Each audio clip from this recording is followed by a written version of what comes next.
জামিন পেতে মরিয়া চেষ্টা। এবার হাইকোর্টের দ্বারস্থ সন্দেশখালীর বাদশা শাহজাহান।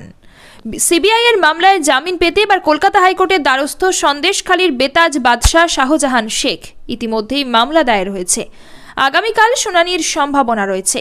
ঘটনার সূত্রপাত 2024 সালের 5ই জানুয়ারি। ওই দিন সকালে শাহজাহানের বাড়িতে যান ইডি আধিকারিকেরা।